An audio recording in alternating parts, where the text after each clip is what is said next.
நண்பர்களே, தீபாவளிக்கு பட்டாசு வாங்குறதுக்கு பழைய காரில் போய் படாது பாடுபட்டதான் இன்னைக்கு வீடியோ. அம்மன் தாயி நண்பர்களே, இதான் நம்ம போகிற ரதம். உங்களுக்கு தெரிஞ்ச ரதத்தை இழுத்துட்டு போவாங்க, ஆனால் இந்த ரதத்தை தள்ளிட்டு போகணும். அதனால தான் அதுக்கு பேர் ரதம். தீபாவளிக்கு பட்டாசு வாங்கலான்னு நம்ம அண்ணாச்சியோட காரை தூக்கிட்டு வந்தார். சாரி கார் கிடையாது, அவரோட ரதத்தை தூக்கிட்டு வந்தார்.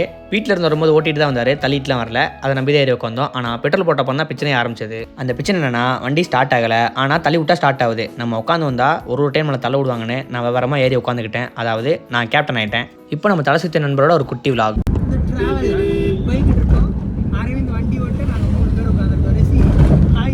வண்டி கொஞ்சம் ரொம்ப மோசமாக ஓட்டுதாருங்க, அதையும் நாங்கள் பதிவு பண்ண விரும்புகிறோம்.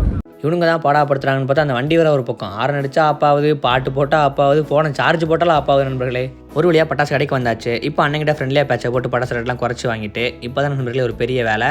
ஏன்னா வண்டி ஆஃப் பண்ணிட்டு வந்திருக்கோம். இப்போ மறுபடியும் தள்ளி விட்டா ஸ்டார்ட் ஆகும். மறுபடியும் கஷ்டப்பட்டு தள்ளி விட்டு ஸ்டார்ட் பண்ணிவிட்டு இவ்வளோ கஷ்டப்பட்டு ஸ்டார்ட் பண்ணதுனால மறுபடியும் வண்டியை நிப்பாட்டி ஒரு காப்பியை குடிச்சிட்டு மறுபடியும் கஷ்டப்பட்டு தள்ளி ஸ்டார்ட் பண்ணி ஊருக்கு கிளம்பியாச்சு. வீட்டுக்கு வந்து சுத்தமாக முடியல நண்பர்களே. கண்ணெல்லாம் கஞ்சா குடிக்குமானு சகப்பேர்னு ஆயிடுச்சு. நல்ல ஒரு குளியலை போட்டு உறக்கத்தை பட போகிறேன். அம்மன் தாயி உறுதியாக இருங்க, நாளைக்கு பார்க்கலாம்.